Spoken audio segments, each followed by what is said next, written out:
Assalamualaikum. I'm here joined with three distinguished international guests. Join us for an insightful conversation on navigating spirituality on this episode of The Forgotten Souls. Assalamualaikum, everybody. How are you all going? To my left, even better now the coffee's on the way. Perfect time.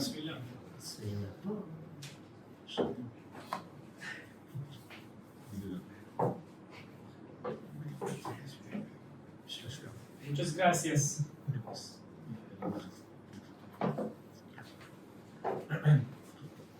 To my left, we have Shaykh Ahmed who has a bachelor's in economics and history, with his major on Islam in South Asia. To my other left, still to my left, we have Shaykh Mus'ab Penfound, who is a graduate of the University of Manchester with a degree in Arabic language and someone who converted to Islam at 18. And in front of me is Zain El-Haddad, who has a postgraduate diploma in Sharia law. I think let's start with you, Brother Zain. You are probably the most liveliest of characters that I've come to learn on this beautiful tour. I know that you've run a collaborative organization called Peace Mill. Walk us through that and tell us a little bit what that involves. Right, so when I left uni, we started a group, Bizarre Participatory Arts Collective. Mm-hmm. In KL? In KL, yeah, in KL. So we used to do things like pillow fights, things like, flash mob dance back in the day. Were those ticketed events by any chance? Huh? Were those ticketed events or pillow No. They were all. So the whole idea was to do these crazy, bizarre events where people participate. So when you go to a concert, it's a performance art. Right. What we did was participatory art, so everybody participated. The intention that we had was to bring people together and foster unity through experience and contact hours, not through speech, like what, say, leaders of countries do. And therefore, the attraction was fun. Get people to come in because it was fun. And keep it low, keep the bar low. No registration, no fees. Just turn up. Your job is to turn up and then we'll do something crazy with you, right? We did this for 6 years. Whilst I was doing that, and that gained national fame, so to speak, an uncle in the community, I mean the traditional community that we grew up with the lessons and the majalis and the classes and Islamic events, who was a very soft-spoken uncle, but he spoke to me in a very stern way, which surprised me. He says, look, there's a Shaykh coming to Malaysia, English-speaking, he's on transit for a few days. Oh, you're good with the youth, you organize program with the youth. I'm like, I didn't want to do it, but because of the way he spoke, I said, okay, I'll do it. I felt it was a good time to ask questions. So we did one event, and then that Shaykh did another transit trip on the way back, and another event, and another Shaykh came a month later. Next thing we knew, we had a regular set of attendees, a regular set of volunteers, and steady momentum. So we then decided to formalize that, which is the same journey with the arts group. It was organically built one. And then we gave it a name, it was Peace Mill. And that's how it kind of started. So not to make it, people say, we had intention to do da'wah, we had intention to do something great. For us, there wasn't an intention. We were told to do it, we just did it. And it made sense and we continued. So there wasn't an epiphany, there wasn't a groundbreaking moment, let's do this and change the world. There was nothing. We just kind of took a step of another step, and the next thing we're walking. And that's how Peace Mill started. And 2 years into the journey, I felt that dealing with multiple mashayikh that came to Malaysia, they all alluded to the fact that when they were studying back home in the UK or the US or Australia, all of them had difficulty with getting time with their teachers back home. And then they all said, all of them said, if I can't get his time, I'm going to go to where he got his knowledge from. So then so that gave the birth to traveling to get what you want. So that's when 2 years after Peace Mill, I left Malaysia to go to Zain, Yemen to study because I felt, I have to go there and ground yourself. Because I felt I knew whatever the teachers were giving the talks were just surface level of what they actually had. Nor could they give time to entertain one dude. Hey, can you teach me a bit more than what you gave the talk last night? But alhamdulillah, one of the mashayikh, Shaykh El-Haddad, he said that if you're going to go to Yemen, what you're doing in Malaysia must continue, that can't stop. That's a condition. So I made sure we place things in order as such that still around, or it's just and he has until today. It's been 11, 12 years now. I see Sheikh Mus'ab on your left was nodding his head and seeming to agree with what we're saying. Zain actually mentioned one word that kind of stuck out to me, and that was the word intention. I think before we start, or before we proceed this conversation, I think to define our terms are really important. And I think we now kind of live in a world that's kind of marred by distractions, and religion, spirituality, all this, which we hope to unpack in this episode, has kind of become this kind of archaic kind of thing where it's just like, you know what, I don't really know what I'm saying when I'm praying, and I only do this because my mom told me I go to like the Friday prayers every once a week, but that's all I know. But intention is such an important thing.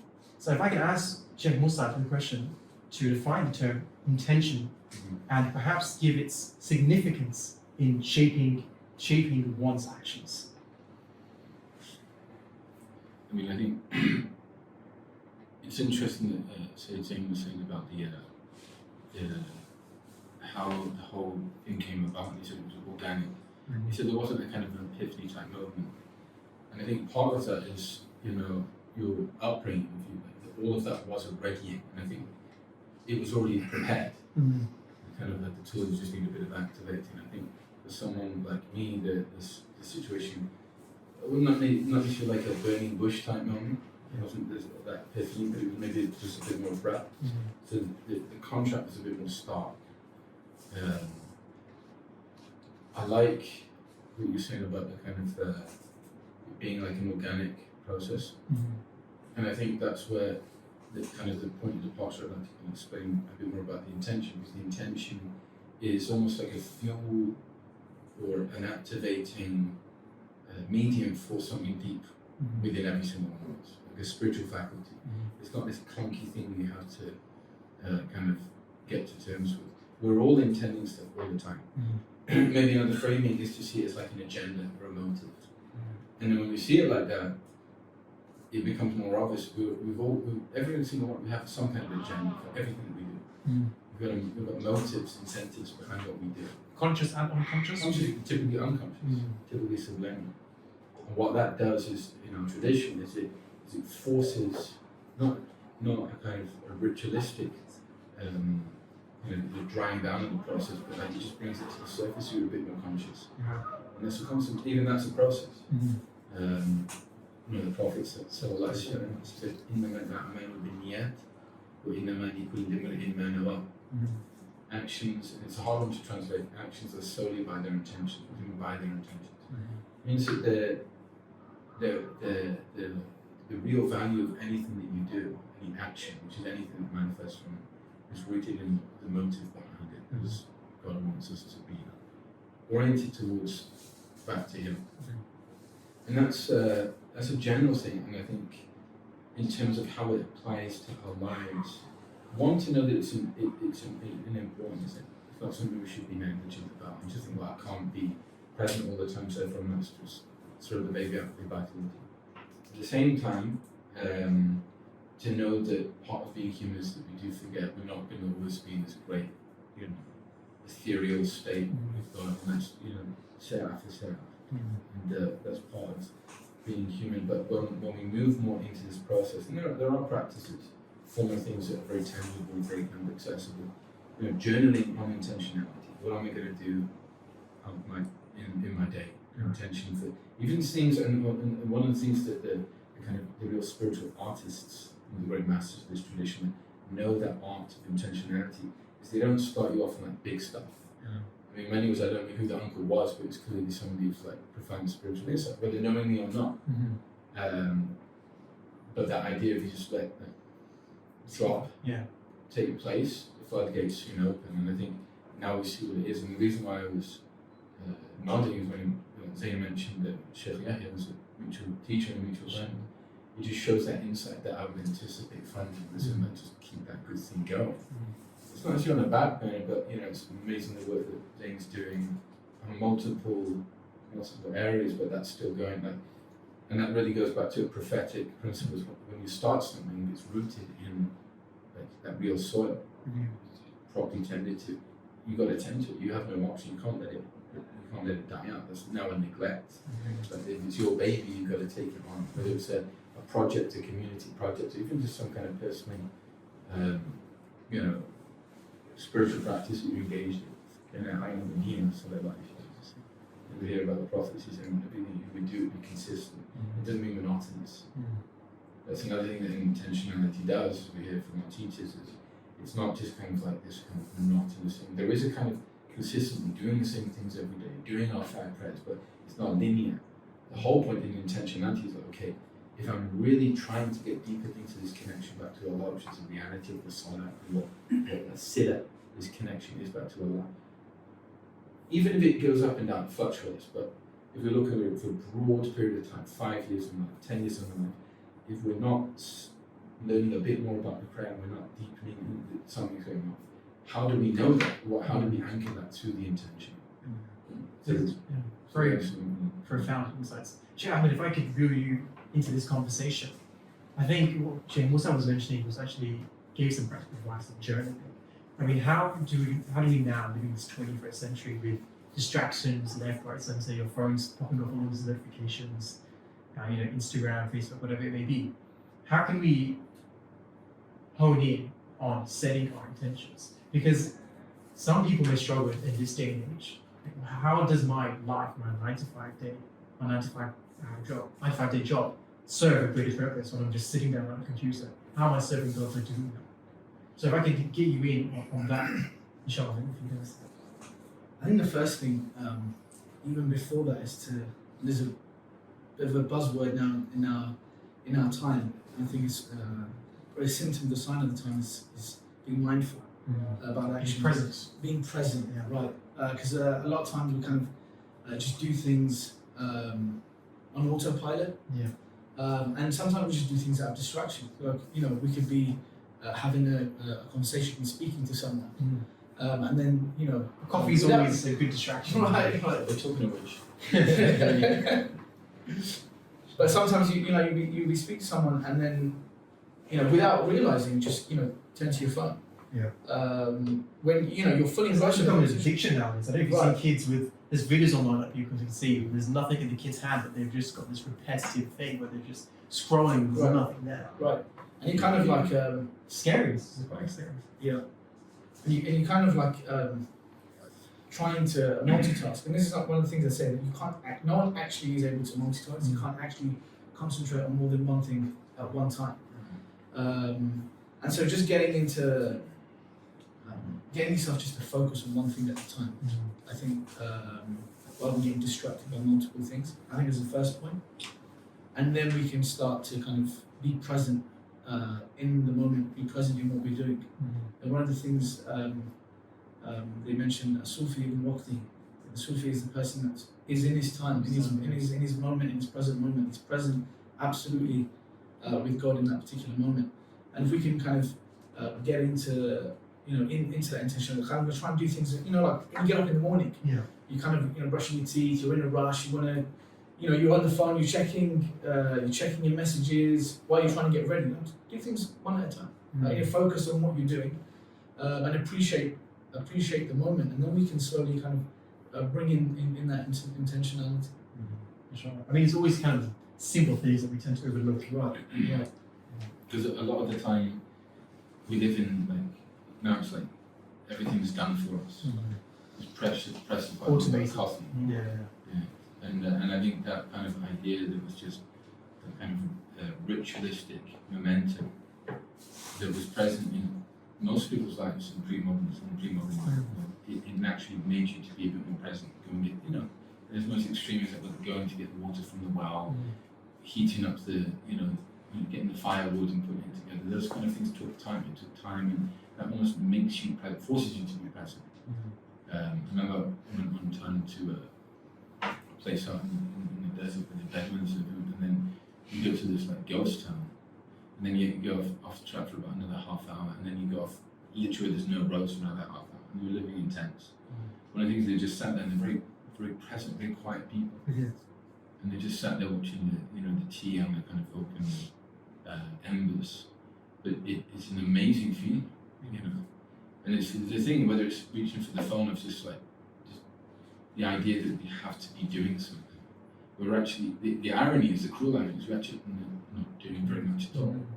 So the intentionality, and I think it's what it can be applied, like a lot of the time, not that it's a business hack, but a lot of the time people that are deeply rooted in the spiritual principle, they're very savvy in this anyway because they know how to be present. I remember like, studying, you sit on the floor and sit in circles. One of the things our teacher said is like, even if like the most amazing thing happens at the corner of your eye, I don't know, some person you respect or some great scholar or whatever it is walks past, like you don't say right, it's the teacher.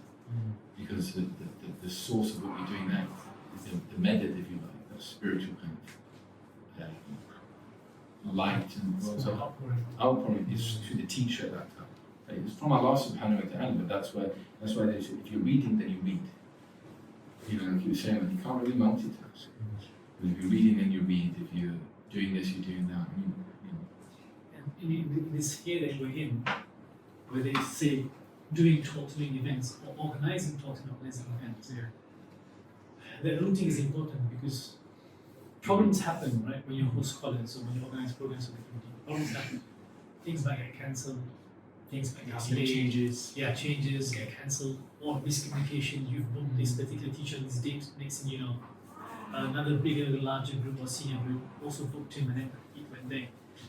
But because once we're clear, we're not here to just deliver. We're not here to deliver content. We're not here just to conduct lessons.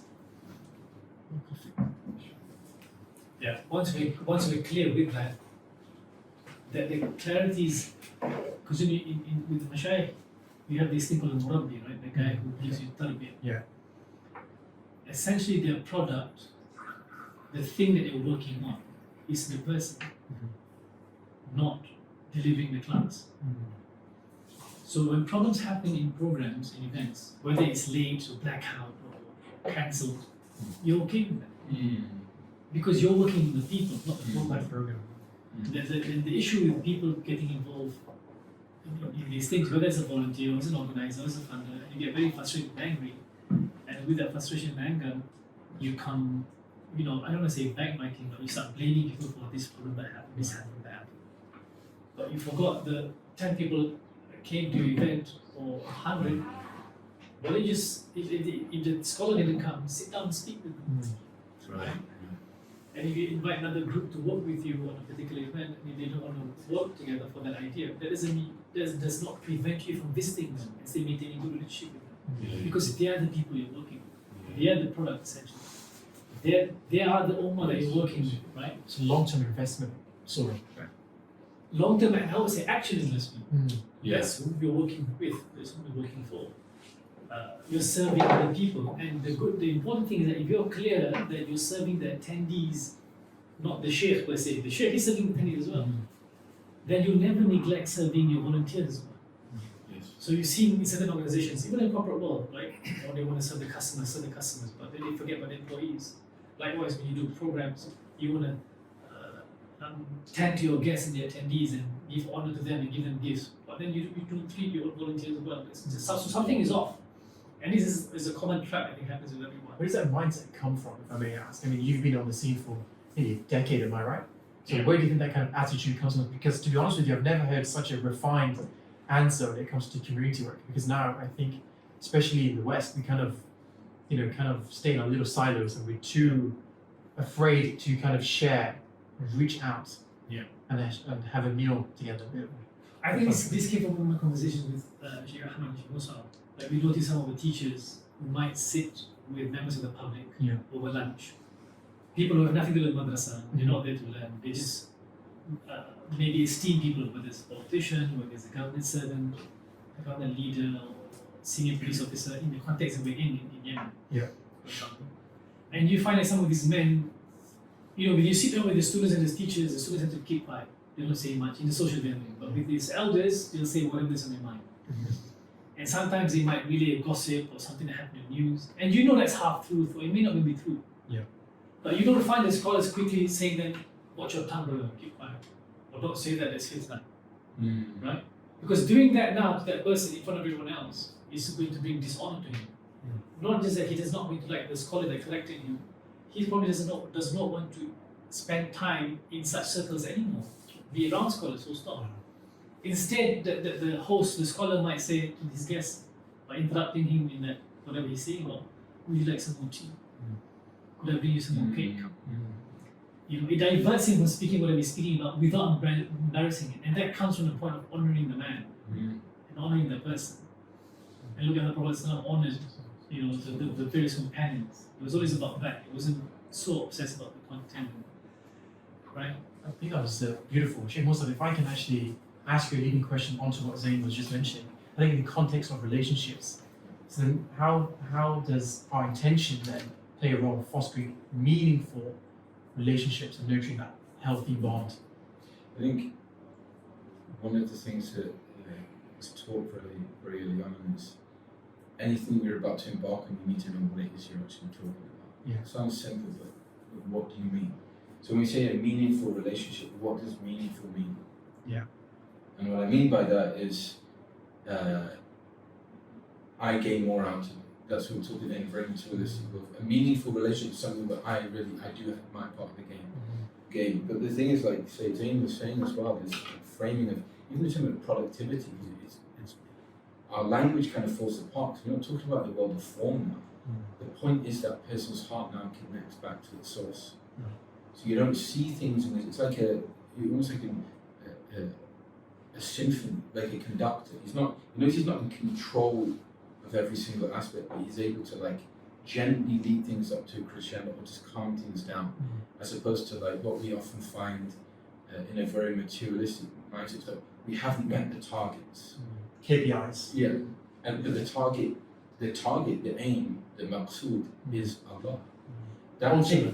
Ultimately, but everything else is defined by that. And if we don't root that, if it's just kind of something, but we also do it for the sake of Allah. No, that's not the root. Everything that spills out. Falls out of place. So I remember like when my teacher said, and this is the thing, often like prophetic teachings or teachings that are inspired, as we say in Arabic, kalam mishkat and nabuwa, is literally the outpourings, the words that are inspired from it's this lantern of prophecy. It's a person that's internal, that's been illuminated by the prophetic teaching, and everything that they say is related to that. They said like, if the intention is not rooted in sincerity, meaning that it's really ultimately for God, it's not just for personal gain, somewhere down the line it's going to fall apart.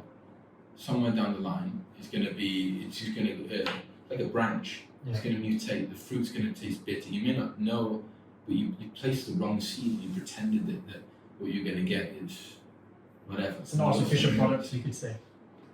How do you mean? So not natural. It's not natural. It's not natural, but that's the thing, like how do we even define what natural is? It's fitra. And I think a lot of the time when we try and usurp an alien worldview that's very materialistic and paste it on Islam, because we know deep down, our fitra, our essence is really saying like we know what's right. That we're inherently spiritual beings. What was the final part of the question? Just it was how to maintain. How does intention play a role for meaningful connections and nurturing healthy bonds? Yeah, so like that's a relationship is a form of how we have to interface, deal with different people in the world. Yeah. Some people we choose. Some people got no choice, they just thrust into our lives. You know, family, we can't choose. We're still obliged to have a way of being with them. And what it means is, if things are purely materialistic, it becomes about, the default is survival of the fittest. Like how does my ego maintain either like, a tolerance at best, but just kind of like, conflict of it and just divert from anything else. The framing of it being for the sake of Allah is, okay, there's a reason why this person has been put in our life. There's a reason why I've been put in this person's life. And Allah doesn't do things haphazardly. Allah didn't lose control. This isn't a hiccup in the broader part of my great Islamic Not an accident. Perfect narrative. Of course it's not an accident. But what we mean by that is there's a reason why this didn't happen. So like for example, if somebody is grating or annoying or you don't want to be like, often they say like that's a sign, it's like a mirror held up to you. I mean, it's a tough pill to swallow for everybody. They say if you recognize like a foul trait in someone else, it's most likely being within yourself. It is in you. You won't be able to recognize it otherwise. People say like, no, but I can still see if something's bad and I don't perform it. but the essence of that, you have the potentiality, even if you haven't expressed it. And the same in community. If you just treat like they're your workers, and they're also the people that you're calling to God.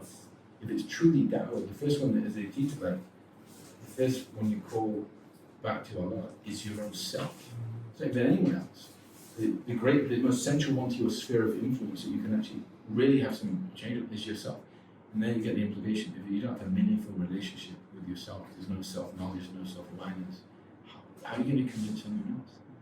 And the prophetic message is that kind of generating, how do I really internalize, become introspective, and then become effective in the world. Those kind of people typically, at least my experience, they're very insightful in terms of watching out for other people's feelings. So for example, the example, let's say Zain gave, the guy that just goes off on a tangent and some spiel about whatever else it is inappropriate for nature and that, with other people who don't get it. Yeah. There There are two ways of doing it, like that's inappropriate, we don't speak about that.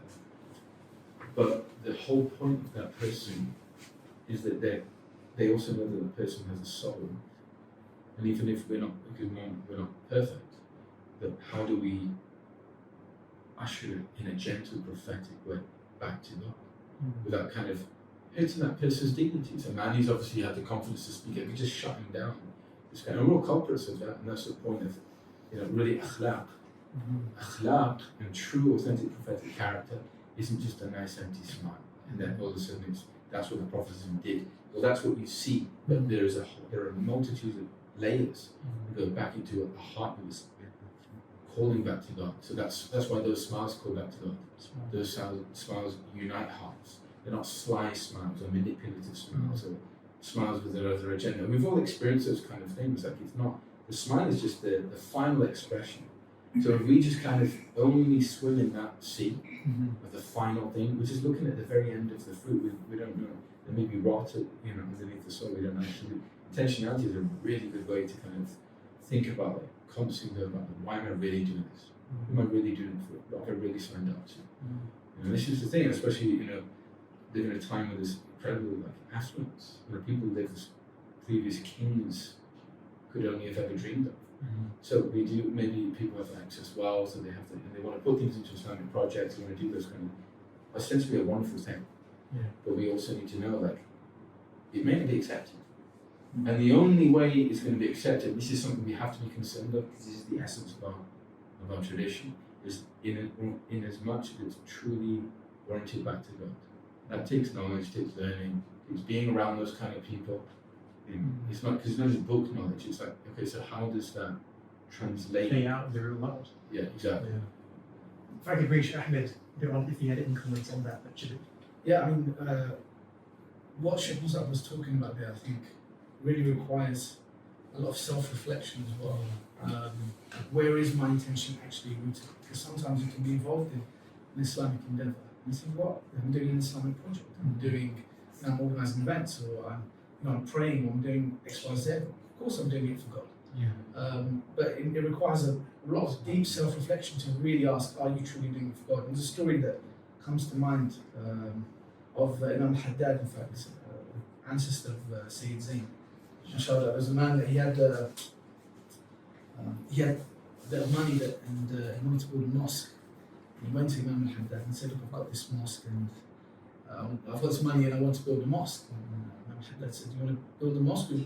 Why do you want to do it? Right. For Allah. He said, yeah, of course. Why wouldn't it? Why wouldn't it be? It's a mosque, right? Build a mosque. And so Imam El-Haddad said, actually, I've got somewhat better option where actually it's needed more. There's some poor people that need feeding. Perhaps you can use that money for that. And there was a bit of hesitation. But I wanted to build a mosque. And the point Imam El-Haddad was making, that really was it really for Allah? It was kind of to build a mosque. You can kind of build your legacy, have something, perhaps have your name on it, or it could, have something like this mosque was built by Fulan. Or it might not even be. Sometimes it might not even be a public thing. It might just be what they refer to as a personal shahwa, like just a personal desire that you have. I want to do this, and that requires a great degree of self-reflection, and it's not easy. It takes a lot of work, Practice. a lot of practice. I mean, just to quote Imam Haddad while we're still on that he would say that we would spend years training some of our students and disciples on a particular trait or particular character for them to embody. And that's not easy. And that's the thing, there's things, Shaykh Mus'ab was saying that sometimes they can, it can sound easy. Like, you're doing something, what's your motive for God? That's it, simple. It's not. It's deeply profound. And how can it not be when it's the basic universal, to everything. And so that, when Shaykh Mus'ab was speaking, that really came out. That it requires a lot of self-reflection. And one of the things that, when you speak about it, there's an excerpt where Imam al-Ghazali, one of the great bastions of this tradition, articulated it. Because there are many, many, many people that were like well versed and rooted in this, but that ability to convey it is its own unique skill. It was something he was imbibed with and he was a master of. So he goes through this kind of thing. So what's the option? Because the natural thing is, well, I might as well just leave it altogether. I'd rather not do something that really kind of, causes problems between me and my connection back to God. I might just leave the building of the mosque, leave it there. So he gives the example archetypically like the prayer. If you take the prayer and by analogy, apply it to any other thing. So he says, for example, if you're about to pray, and all of a sudden you get like a feeling in your heart, like it's not really sincere. Or someone walks into the mosque, and all of a sudden you'll be like, like I want to be seen as the guy who prays. And some here's the thing, some of us might not be like, I'm not that guy. Maybe not in the prayer, but maybe when you're about to speak. Or maybe when you're about to, I don't know, like post something. Or you're like, why did they get you before me? Why did they? All these things, it applies. It's like you have these ideas, like, it's a medieval text. So he'll talk about kings and palaces, and we're like, oh, well, I'm far more evolved. Have to deal with that. Okay, if you're the boss of a company, and some new recruit just comes and sits in your chair, how are you going to feel? You're going to be prickled. Well, you know how you're going to feel. That's what he's talking about, because the heart doesn't change. It's the same heart. You just have a flash chair and take the castle away, but it's the same thing. That's what he's talking about. So he talks about the salat, the prayer. He says these things can come about in the beginning, like you just showing off.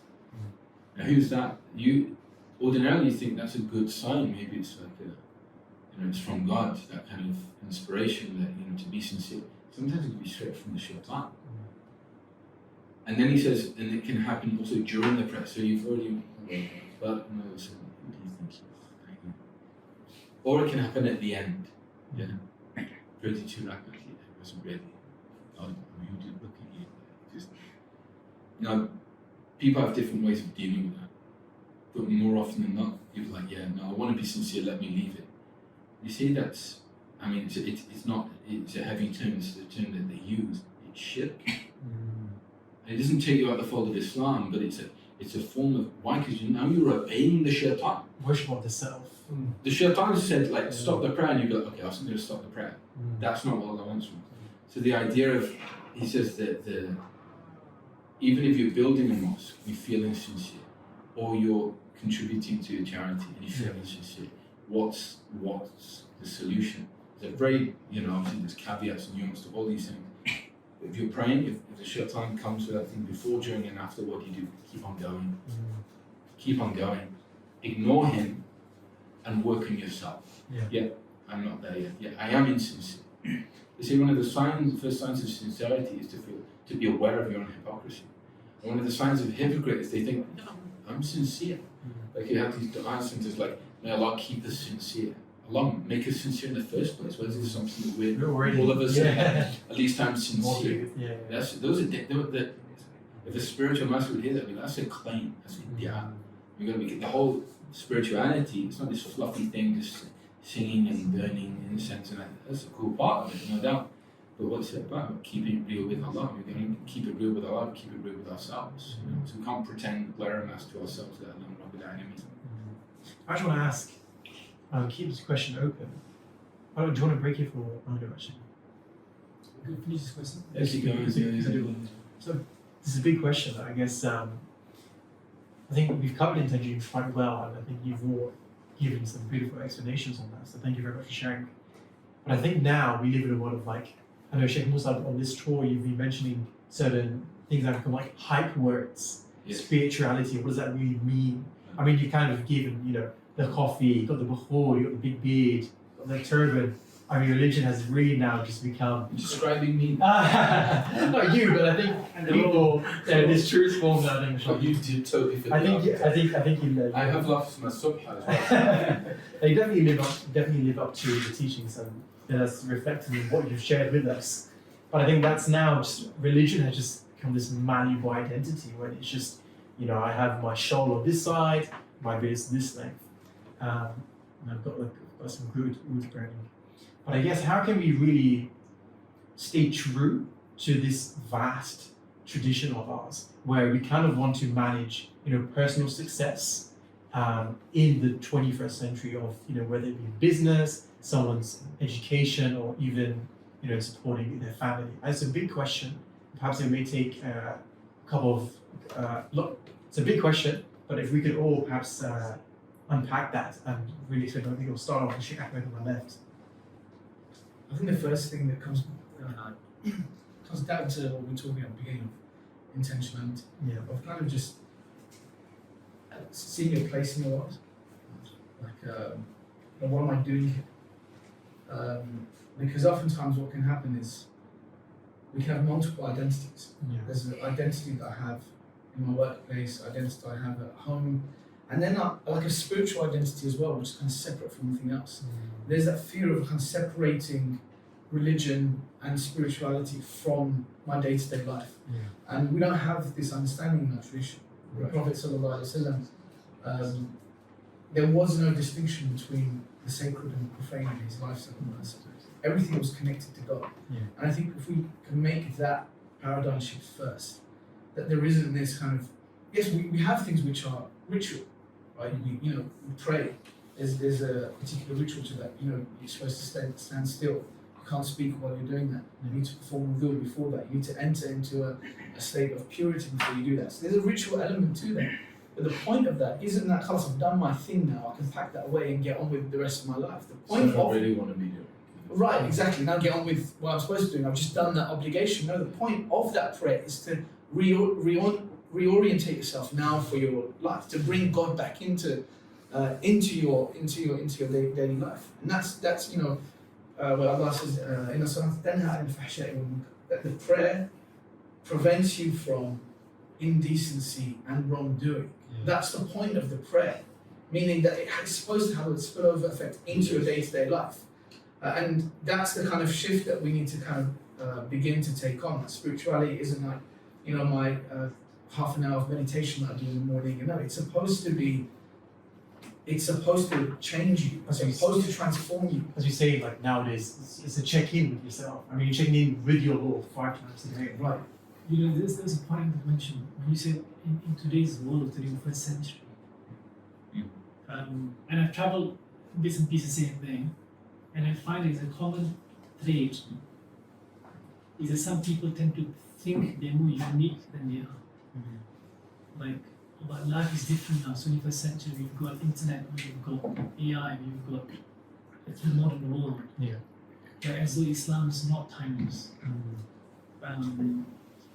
Like the dunya was that much different back then than it is now. First of all, we're clear that Islam is to serve all times, and the danger, all people in all times. So when people say that we struggle with Islam in the 21st century, well, they could be struggling with understanding rather than Islam itself, all the time itself. Yeah. Or likewise, when it comes to certain countries, whether the Muslims are majority or minority, you say, oh, Islam is difficult here. Well, you know, people in the past have difficulty in the world. And the danger about thinking you're more unique than you actually are is that you start becoming dismissive with certain things. That you start making exclusions and exemptions for yourself because you're living a different life now. You know, no, this is meant for all times. So you may have to adapt your understanding. You might have to do certain things more than others did before in the past. maybe you might need to pray more, maybe you need to do dhikr more, spend time with your family more, a bit more meditation more. And that's fine because the modern life facilitated you to do that. In the past, you had to pull water out of the well, that took 10 minutes of your time. 100%. Now you don't. So you do have more time of prayer. You do. Assuming that's a problem and that's a solution. I'm not saying that it's. But I think there is a great danger in a lot of people feeling like things are different now. The world politics, the world powers. I said no, Shaitan has been Shaitan before. Yes. And Hidayah, the light has been light Always before. been It's there. like inspiration days. Shaykh Mus'ab, any comments on What was the final part of the question again? Something came to mind. that? It was about maintaining balance and ambition in self-care. What advice do you have for maintaining a balance between ambition and self-care? It was the thing about like how do we maintain a balance? I think we've got to be careful because in that there's an assumption that we know that we're trying to balance. Yeah. I think simply put, the first thing before we try and balance things, we need to know it. So a lot of us, we don't know our tradition. Yeah. And we're all still learning. I'm not exempt from that, but it's not a claim just because now maybe I wear something that's slightly different or maybe can quote a certain that it's a process. And I think, because what Zain was saying was kind of, it was what I was saying before, it's like the hearts haven't evolved. The human soul doesn't evolve in that sense. It's the same as the Greeks or the Romans or the ancient Egyptians or anyone else. So you're conditioned, would you say? Absolutely, absolutely. So like the idea, once again, this is the thing as well. I think what we lack now, maybe more so than ever, where we perhaps, I don't know if you agree with this, but we are a bit unique, is we're very detached from the framings that pre-modern people had of religion. Like I think, for example, if you came to Islam, to like pre-modern Europe, I think people would be a lot more like, they may disagree with it, they may even go to war with you against it, but the framings were not that far out. And that's not to say so Islam is pre-modern, no, it's the modernity in many ways is like spiked out and mutated from this fitra, and we can see it. I mean, it's obvious. I mean, like, look to the statistics, look at people's well-being in general. I'm not saying we move away from modern living, we are where we are, but we also have, the unique nature of Islam is it's centered in this unbroken transmission, these threads of light. You have access back to that which anchors you, even in the face of a complete jungle. And I say Zain was saying, like, you do have these challenges, but that's the only way we're going to find balance if we know what our tradition is calling to. I think a lot of the time this idea, like Shaykh Ahmed was saying about, like, oh well, I can't do that thing that you guys do about staying in the mosque all day. Like, whoever said that was even the thing anyway. With respect, it's a bit of a get out, it's a bit of a cop out. Yeah, this is something. And I think it's like no one's ever said that. The Sahaba weren't on that. In fact, some of them got angry and like, at the same time, going back to the archetype or whatever it was, the point being is an outward display of religiosity. It doesn't mean it's severed from an inward reality of religiosity. And I would also flip it and say we need to be careful that the guy that's got whether it's the big beard or whatever is rocking, or the sister that's doing this kind of thing, like, that might be a symptom of a deep state of presence with God, and we're commanded to have a good opinion of that person. That should be the default assumption. If we're going to critique anyone, it's ourselves, because that's what's truly empowering. Else we just become very good at projecting, blaming anyone else, and the whole world's like that. It doesn't lead to a very pretty environment. It's just angry with each other. It creates a trust and an ease where you can have that authentic vulnerability, not buzzword vulnerability. When you can say, like, my approach to you, I think you're better than me. I don't see myself as, that's why even at capacity, our teachers, they don't see it, it's almost like a flow. They don't see it in the sense of like, wow, it's not looking down upon, and the vibe is very clear. People feel that. You don't even have to be, quote unquote, learned. I would argue you don't even have to be Muslim, because as a human being, you still have the faculty as a soul, irrespective of where you're at in your journey, how activated you may be, you perceive it. People perceive that in the prophets. We're talking about being real and balance and all these kind of things like that. It's in the prophecies. Abdullah ibn Salam, prior to his conversion to Islam, he went out in anticipation of the arrival of the Prophet into Medina. And the first words, there are many things he could have said about the person. It was on time, it was good. You know, it's kind of like, you know, it's like, Unheard of nowadays. look pretty decent, Yeah. you know, like kind of like the, you know, the transportation. There's many things he could have said, but the one thing he said was the most powerful thing. I looked at his face and I realized this wasn't the face of a liar. And what does that mean? That means like there's something unique about this person that almost works on a deeper plane than everything else that's going on. Our interactions, it goes back to the whole concept of intentionality. They're often very superficial. They are agenda that's you based. You scratch my back, I'll scratch yours. The people of Allah, they're like, they have this ease about them because they're so rooted in that intention back to them.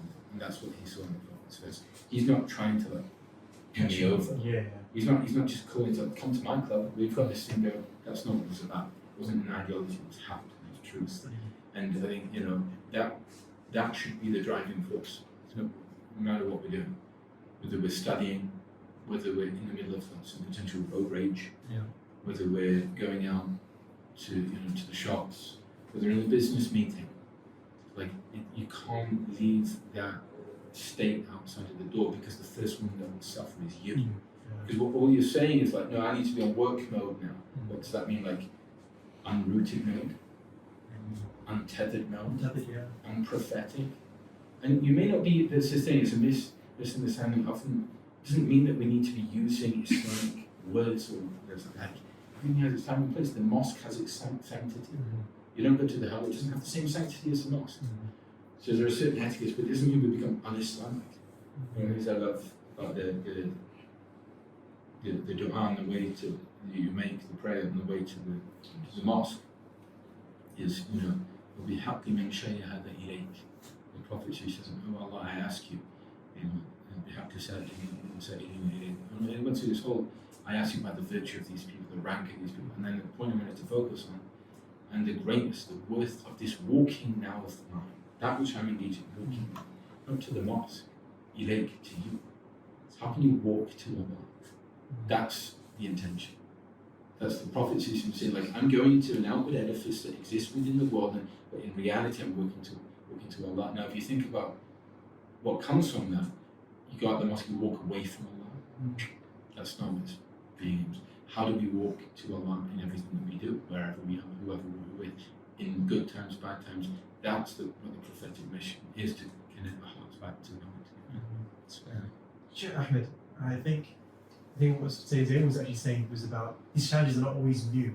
And I know from a recent class that we had the pleasure of attending of yours just the other day, you kind of said that much of our way of understanding this can actually be understood in the Hadith of Jibril.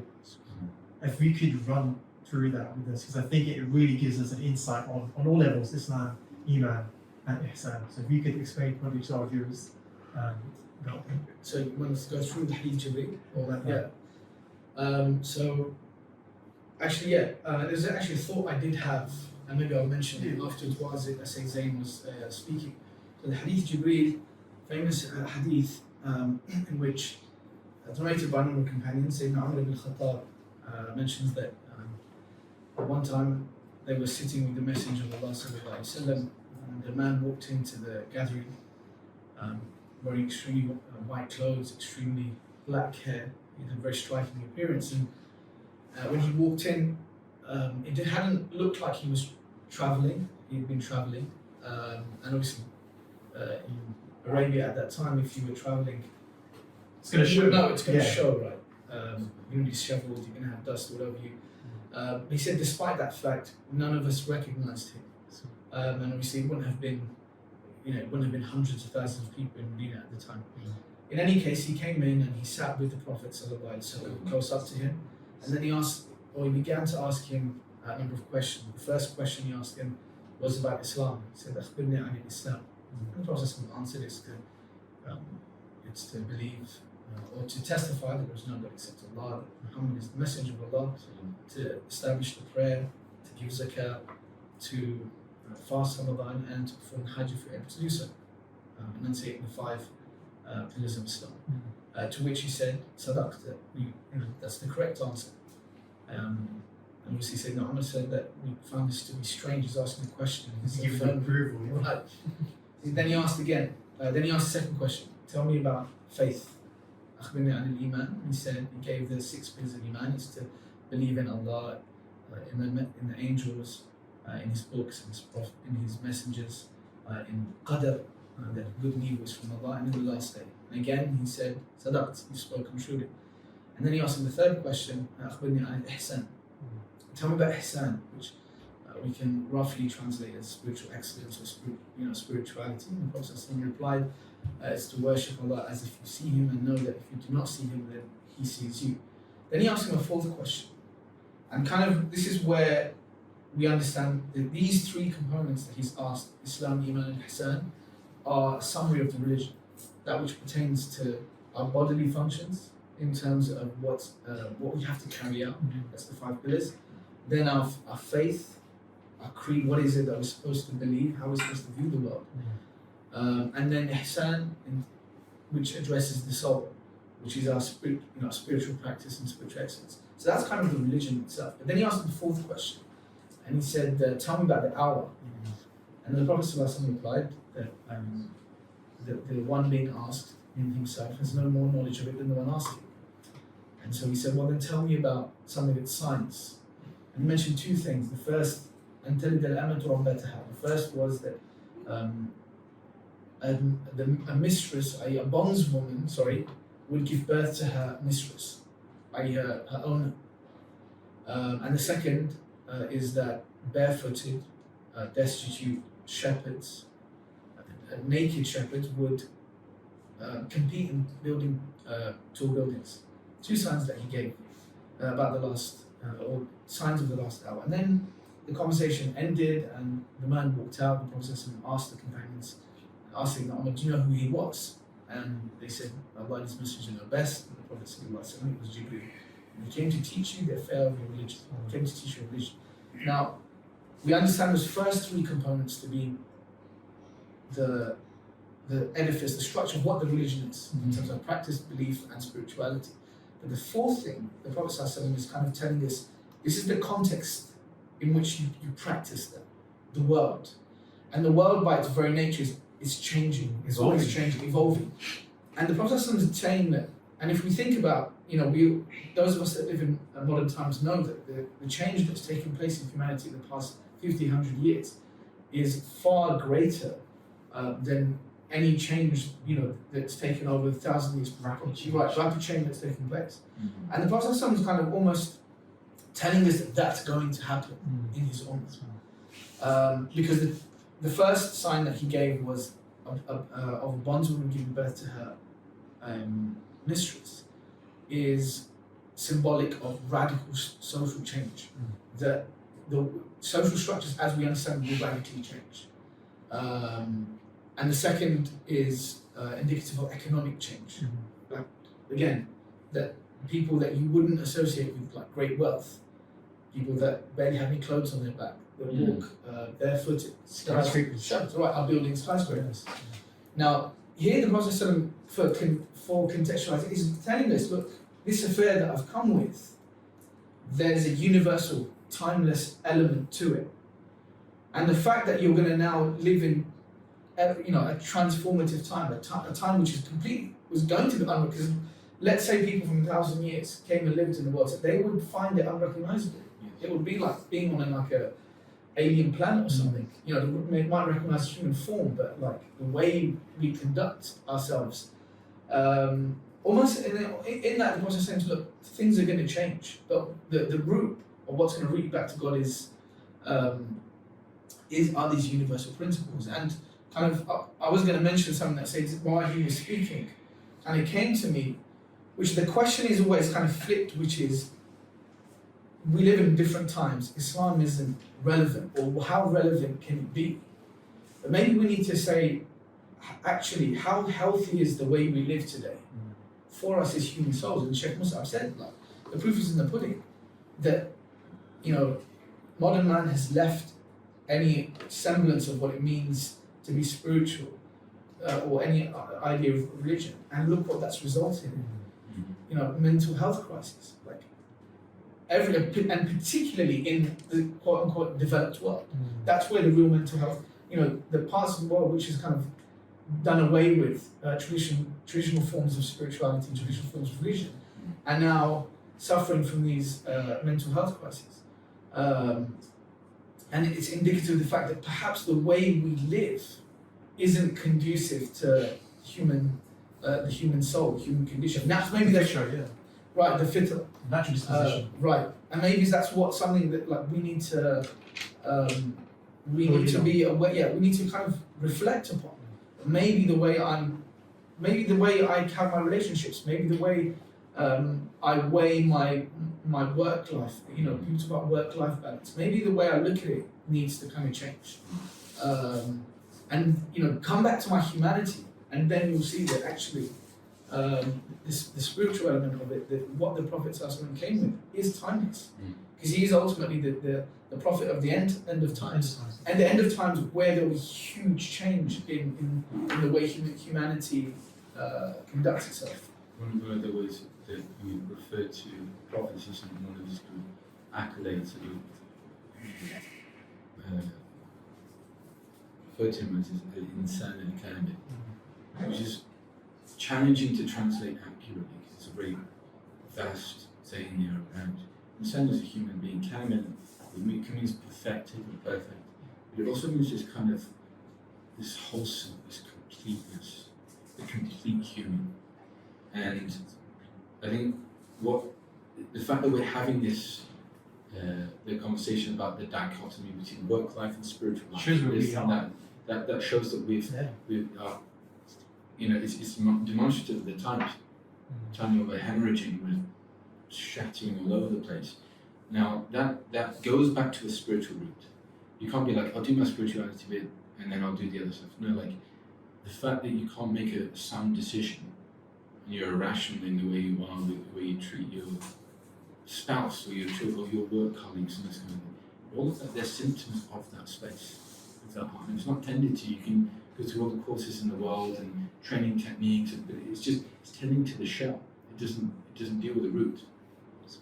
And when Shaykh Ahmed was speaking about this, in relation to the fitna, do you think it's interesting how like the only real weapon that the shaitan has, if you look at it relatively to the root, is to dehumanize us.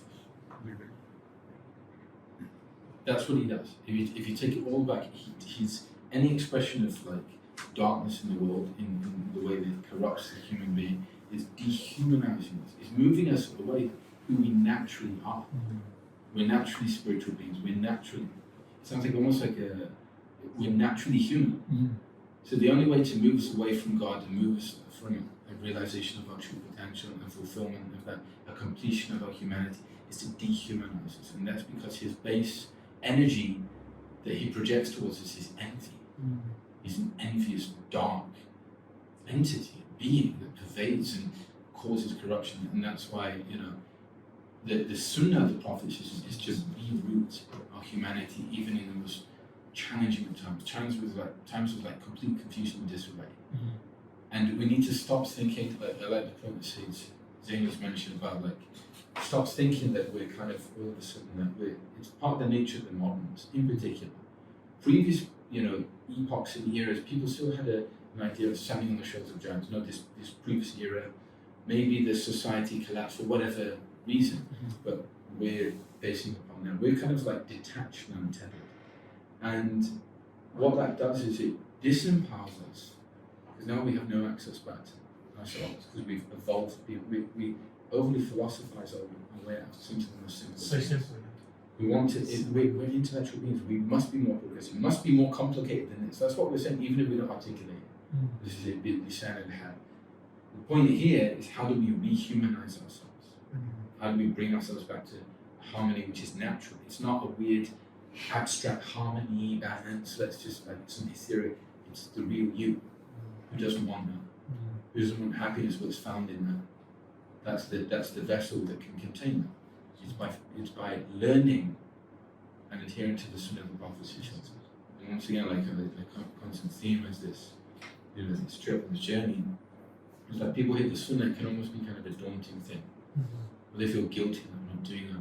We all feel like, how could we ever? He was the the greatest examples of Muslims. But in every step, we can make that step. You know, maybe we're in different phases, as I said, in our journey, and every single one of us has different ways in. He was the Prophet ﷺ, and his metaphysical reality. That's why it's so unique, because everyone can quote unquote find a way in through him. So back to God. It's not that we don't have this idea of like tolerance. You know, the people like, what do you mean you're intolerant? Like, the diversity is divine. God made it that way. So we don't just tolerate people. We see that, oh, you're different to me. That's for a spiritual reason. There is a divine wisdom in that. And we can both, when we come together, we made you nations and tribes to know one another. Inna akramakum indallahi atqakum. The most noble of you in the sight of God are those of you with the most taqwa, which was the Prophet. So he's the ultimate architect. And what we do is like something simple. People are like, well, I'm at work, I haven't got the time to do this sunnah. Okay, what do you mean by that? You haven't got the time to say Bismillah. You haven't got the time to choose your right foot off your left foot when you go to your house. People are like, oh, those are small sunnahs. Then we've misunderstood the sunnah. That's a different conversation. But there's such thing as a small sunnah. There's such thing. And it's addictive because light generates light. Light attracts light. You'll find yourself, if you do that for a year, go into your house with your right foot, you'll find you're chilling with different types of people. You find different openings in your life. Because it comes from it. We're so locked in, like, let me, work out on the maps how to get from point A to B. We don't allow for the diversions, and there is a wisdom in those things. They're not necessarily distractions, they're reorientations back to God. And this is why, when this pervaded the Muslim mindset, it was exquisite even in their art, even in their architecture. You go to like some of the traditional mosques. And notice something like here, I don't know if it's intentional, but that a lot of it would be intentional that you go in, you walk in, and there's a sharp shift in a different direction towards the Qibla. Why didn't they just walk into the mosque like that? One of the, you could say that the philosophical inspiration, the reasons behind that for the architects at the time was to impact a shift in that now we're really going to reorient to the sacred. And that's in architecture. If you look in terms of ecology, and the gardens of, look at our history. It's a wealth, but it's not about the building. It's about what inspired that. What kind of creativity? That's an amazing thing. Look at the poetry. Look at the forms of art. Those comes from heart. You've got some of these manuscripts, and we talk about Muslim physicians and like they were inspired this kind of thing. Like they discovered that the heart pumped blood around the body, and all these kinds of things are great. But look at their framing. They weren't just like, let's be more scientific, let's rule the world. That wasn't the framing. Almost an entire half of their manuals were on intention. I did this to serve humanity, to be something that was truly and sincere for God, and I don't excuse me. These kinds of things, literally the guys go into this deep introspective, like what we call in modern terms of psychological analysis, and he's writing a treatise on medicine. You know what I mean? So it's not like, I think many of the challenges in this perceived dichotomy. It's like, oh, the religious guy. And there is no, there is that which is pretty clearly profane and that which is sacred. But the mundane, neither here nor there, can be transformed to the sacred by virtue of the intention. And what I mean by that sounds like highfalutin language. Just keep it simple. We all have to eat. There's no inherent reward in eating. But if I take a sip of this, I say, no, I made the intention that when I stand to prayer, I can do it with focus, with clarity of heart. I'm a human being, I recognize my weakness, I need to have this in order to approach, to derive strength from. Now you've crowned it. It's like an elixir. That's no different from the alchemy of spiritual led to spiritual God. It's quite exquisite, if that makes sense. It is indeed. I'm not trying to level things in, right? But a lot of what we're talking about, in a sense, exists in the modern world context. Like, you believe that you've got to eat well in order to be charged in the office. Like, you're not actually going to eat well if you're going to be charged and focused in the prayer. Some people want to rest well so they can go to the gym properly. So a lot of these parallels exist. I don't want to level it between what's secret and what's not secret, in a sense. But I think a lot of it exists. It's just that our orientation is can be a bit off if we're not careful with it. Yeah. In terms of diet, in terms of what. So, for example, he said, just walking in the house with the right foot will start for a year. Will start. You should see changes in your life. If you're in the office and you work next to someone that's productive, it increases your productivity by 35%. يعني المرء على دين خليل يعني a man is called religion of his company. If he maintains good company, his religion will automatically improve because he's in good company. If you're around someone productive, you'll be more productive. So, and these are things that we've accepted for like a better word outside the sacred world. Yeah. Really. So, which is why it's a problem. What he mentioned was that when you start saying, "Oh, he's a religious guy," all that is religion, anyways. Exactly. It is. It's been a beautiful conversation, just with the brevity of time. I think if we could come to a close, but before we do, inshallah, if I could ask each and every one of you for perhaps some closing remarks, some final statements to conclude this beautiful episode we had, and I'll start with Shaykh Ahmed, inshallah. I think the central thing is how to bring God back into our lives. And even, I was just thinking, when Shaykh Mus'ab was speaking about even food and drink. You know, sometimes it can be, I'm doing it so I can do something religious, or so I can, maybe just the drinking in itself. Appreciating that. And that the Prophet taught us this. Yes. That after drinking, he'd say, Alhamdulillah. Maybe that's all the intention you need. Yeah. I've read that even in some traditions, they recite, from what we learned from Shaykh Mus'ab, is they recite the Fatiha before they drink a cup of coffee, which is, I think, is quite something I'm going to try and implement now in my video thing. So how we can make everything about God doesn't need, and that's the kind of the ultimate motive then is in the moment. This is about God, whether it has that knock-on effect or not. And obviously that is we live in a world of cause, cause and effect. And so how can we root that cause and effect in intentionality? But even just this moment, if I only ever live this moment, how can I make this purely for the sake of God? Zain? Following on that, I think if you make everything about God, you'll be a good man. You don't have to focus on being a good citizen. Some of us are preoccupied about, I'm a taxpayer, or this is my tax money. They don't want to litter because they might get fined, or they want to litter because it's just. But sometimes if you're just being a good person, whether or not there's law, whether or not anyone's watching, you're going to be a good person because you're serving God. Whether you're out in the streets, or at home, or in private, even if you're alone. So I'm just saying that what he mentioned about making things about God will orientate so many things. And I'm not saying that necessarily problems in life will disappear, problems in the office, problems in traffic, with a car, with the family disappear. But those problems will fall in this right hierarchy. You know where this stands now, you know where that stands now. And then a lot of ease will come from that.